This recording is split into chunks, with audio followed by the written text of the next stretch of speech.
रे जमिला cricket fever night tournament रो मजा नेले दर्शक।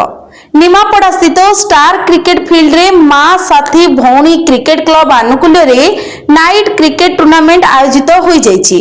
रोमांचकर मैच देखिबाकू आखपाख अंचल क्रिकेट प्रेमी माने पहुंची जाइथिले। एही उत्सव रे विज्ञापित अंचल परिषद मुख्य अतिथि भाव श्रीमती सस्मिता साहू एवं सम्मान्य अतिथि भाव श्रीजुक्त महेंद्र सिंह भाटिया जोग देइथिले और ग्रामर अन्य सम्मान्य अतिथि परे परे आनुष्ठानिक भाव टूर्नामेंट आरंभ होइतिला।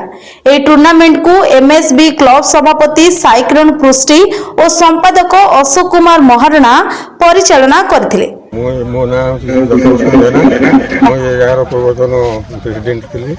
ये पिला मानकर आग्रह सहकार देश मानक सबुआड़े चली क्रिकेट खेल पिला आग्रह सत्वे 3-4 वर्ष है क्लब तरफ टूर्णामेंट चली।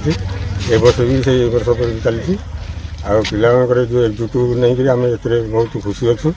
ये मैंने जदि ये भविष्य सब एकाठी रही सब गाँ गहली कार्य कर भी आम गाँव भी बहुत उन्नति हो खाली क्रिकेट खेल को देखिए ये हेनी गाँव अन्य जिते समस्या अच्छी सब भी बुझा ये कर।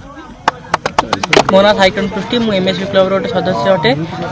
आम एमएसबी क्लब प्रति वर्ष बड़ी ए वर्ष गोटे टूर्नामेंट करछि जोटा कि 4th newer cricket cup all Odisha format रे होछि। ए टूर्नामेंट रे 8 गोटी टीम भाग अंशग्रहण करछंती। विजेता दल को मिलबे 11000 टंका एवं रनर्स अप दल को मिलबे 8000 टंका। यही टूर्नामेंट करी आमे निमापड़ा ब्लॉक रे 1 नंबर स्थान रे अंशग्रहण करियछु।